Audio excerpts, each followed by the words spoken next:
देखिए, एक दो तरह के दुश्मन होते हैं, एक जो दुश्मन सामने से आके लड़ता है, एक इनविजिबल दुश्मन होता है। और जब दुश्मन सामने दिखाई नहीं दे रहा तो हमने सब कुछ करना है अपने आप को प्रोटेक्ट करने के लिए, अपने आप को प्रोटेक्ट करने के लिए सब कुछ करना है। और ये जो वर्ड यूज कर रहे हैं क्वारंटाइन, ये वर्ड हमने सुना और महसूस किया था 2020, 21, 22 में जब कोविड आया था। ये वर्ड क्वारंटाइन इस एपिसोड के पास यूज नहीं हो सकता। ये क्वारंटाइन नहीं है, ठीक है, क्वारंटाइन नहीं है। ये सिर्फ एक ऐसा करूंगा, मैं क्यों कह रहा हूं ये इन्फेक्टिव डिजीज या वायरस और बैक्टीरिया नहीं है। इंस्टीट्यूट्स की, कंट्री के इंस्टीट्यूट्स की, जिसमें उन्होंने क्लियरली रूल आउट किया है एनी बैक्टीरियल और वायरल इन्फेक्शन। ये तो रिपोर्ट्स की बात आ गई। मैं रिपोर्ट के आने से पहले की बात करता हूं। पहले केस हमारे पास आए थे 7 दिसंबर को। 7 दिसंबर से हमारे डॉक्टर, हमारे पैरामेडिकल वर्कर, हमारे health care worker in patients के साथ डील कर रहे हैं। मैं और मेरी टीम बदाल विलेज में कई बार आ जा चुके हैं और वहां बैठ चुके हैं। हम पूरा दिन बिता चुके हैं। ना तो मेरा कोई डॉक्टर आज तक बीमार हुआ है, ना मेरा कोई हेल्थ केयर वर्कर बीमार हुआ है, ना मैं बीमार हुआ। मैं मोहम्मद असलम और जो फजल, मैं तो उनके गले मिलता हूँ। मोहम्मद फजल से मैं कल भी गले मिला हूँ। तो अगर ये इतनी इन्फेक्शन होती तो डॉक्टर भाटिया को अभी तक कुछ ना कुछ हो गया होता, मेरे हेल्थ केयर वर्कर्स को हो गया होता, हमारी टीम को कुछ हो गया होता, हमारे सीएमओ की जो टीम बैठी हुई है उनको कुछ हो गया होता, हमारे एपिडेमियोलॉजिस्ट जाते हैं इनकी टीम को कुछ हो गया था। और ये बीमारी अब तक वो बदाल से निकल के कंडी से निकल के पलमा से निकल के रजौरी से निकल सुंदरबन तक पहुंची होती है। अब 1.5 महीने की बात हो गई है। सो ये सारे circumstantial evidence plus added by the laboratory reports, हम we are sure that it is not an infective process. Second बात आती है कि जिला इंतजामिया ने क्यों इनको उठाया। देखिए, जिला इंतजामिया ने उठाया क्योंकि वो बड़ी संजीदा है अपने लोगों की सुरक्षा के लिए, उनकी देखभाल के लिए। अब ये क्वारंटाइन नहीं है, ये हम एक लोकलाइज्ड एरिया है जहां पे हमें लग रहा है कि कुछ खाने में, कुछ पीने में, कुछ ऐसी चीज है जिससे ये लोग बीमार हो रहे हैं। अब उन लोगों को उनके घरों से निकाल के एक सेफर प्लेस पे लाया जा रहा है। सेफर प्लेस में सबसे पहले हॉस्पिटल में लाया जा रहा है ताकि इनको अंडर ऑब्जर्वेशन रखा जा सके। अगर इनको जरूरत पड़ती है तो इनको मेडिकल केयर भी दी जा सके। डॉक्टर साहब, कितने लोगों को फिलहाल आपने ऑब्जर्वेशन में रखा है और अभी इलाके को जो कंटेनमेंट जोन बनाया गया है उनको ऑब्जर्वेशन में रखने की जरूरत है? देखिए, ऑब्जर्वेशन भी मैं सेकेंडरी वर्ड यूज करूं, पहले मैं कहूंगा उन लोगों को एक सेफर प्लेस पे शिफ्ट किया। एक ऐसा एरिया जहां पे हमें लगा है कि कोई एंडेमिक कुछ खतरा है, कुछ खाने में है, कोई पीने में है, कहीं पे भी है, जो भी आइडेंटिफाई होना है, but it is not infectious. तो हमने उन लोगों को, देखिए 17 डेथ हो चुकी है, वी डोंट वांट 18th। हम 17 का आंकड़ा 18 पे नहीं जाने देना चाहते, इसलिए हमारी जो सरकार है बहुत सीरियस हो गई है और उन्होंने उन लोगों को उठा के सेफर जोन में डालने का किया।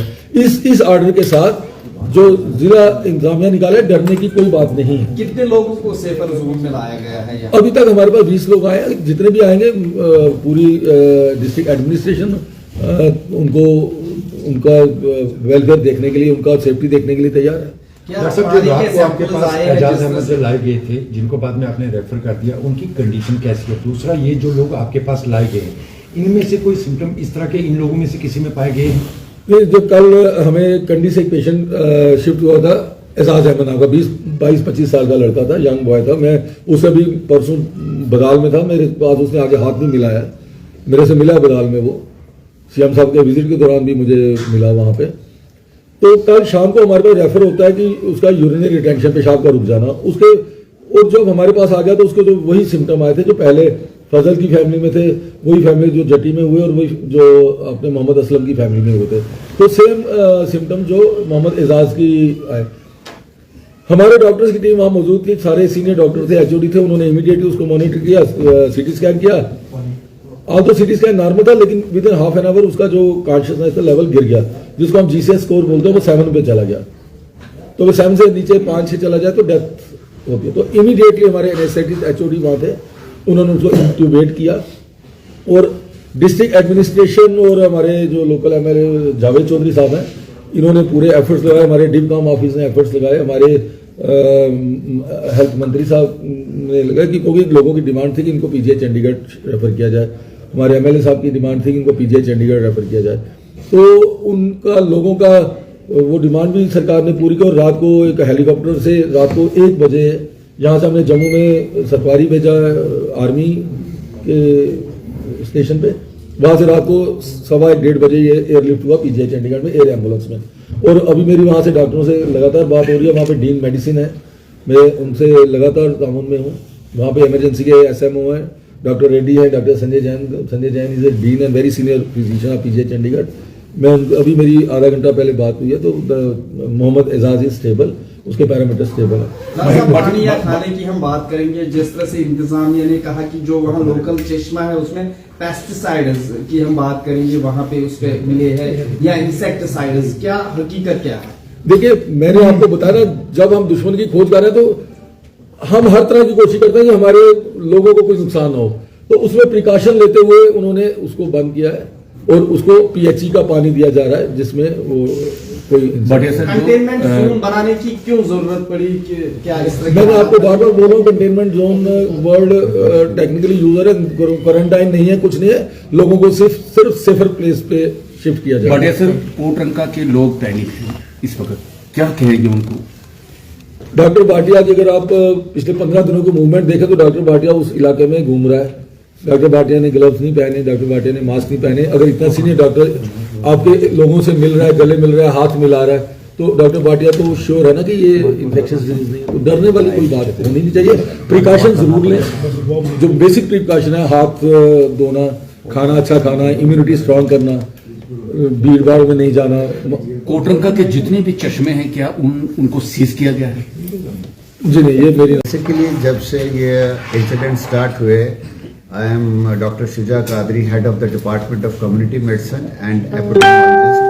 So medical college was given the responsibility of doing the surveillance of this area since the beginning of the incident, and simultaneously to give an expert opinion, do a detailed epidemiological investigation to rule out what is the probable cause of this death.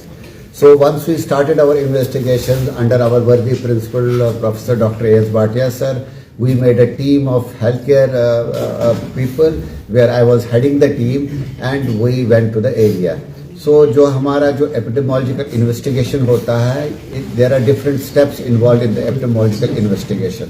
तो हमने active surveillance किया, हमने passive surveillance किया, हमने clinical features देखे, जो cases थे जिनकी डेथ्स की, हमने वर्बल ऑटोप्सीज की, हमने फूड के पैरामीटर्स देखे, उनका वाटर देखा, उनका सैनिटेशन देखा, उनका हाइजीन देखा, उनकी हाउसिंग कंडीशन देखी, उनकी एनवायरनमेंट देखी। और as of preliminary investigation as of now हम इस हमारी जो एपिडेमियोलॉजिकल फाइंडिंग है वो इस नतीजे पे पहुंची है, और जो हमारे पास रिपोर्ट्स अवेलेबल है, it is not a bacterial, it is not a viral, it is not a protozoal, it is not a zoonotic disease. Why I am saying this as an expert? Because the preliminary reports which are available with us from the premier institutes shows no virus, no bacteria, no protozoa, no zoonotic disease in the samples of the patients. So only left is that is toxin.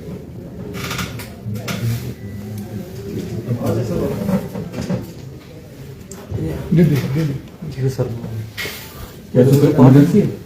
को अंदर लगे type वो दो ना sir को दो ना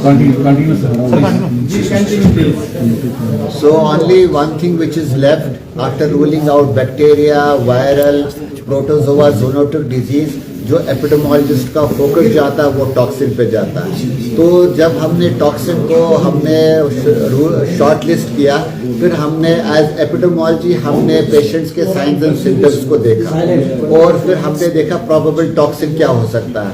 that means जो हमारी एपिडेमियोलॉजिकल फाइंडिंग है as the epidemiologist, the clinical features of the patients and the epidemiological study, it coincides with the availability of a toxin. अब ये टॉक्सिन क्या होता है? टॉक्सिन का जो मेन रूट ऑफ ट्रांसमिशन होता है वो इंजेक्शन होता है, और उसके अदर्स भी होते हैं। टॉक्सिन अगर हाथ लगाने से, टॉक्सिन हाथ लगाने से या इंजेक्शन से हो सकता है। तो हमारी जो फाइनल डायग्नोसिस है ये है कि ये टॉक्सिन है, और ये टॉक्सिन इंजेस्ट किया जाता है। अब it's a matter of debate whether it is accidental और it is deliberate, that the district administration is into it. Thank you so much.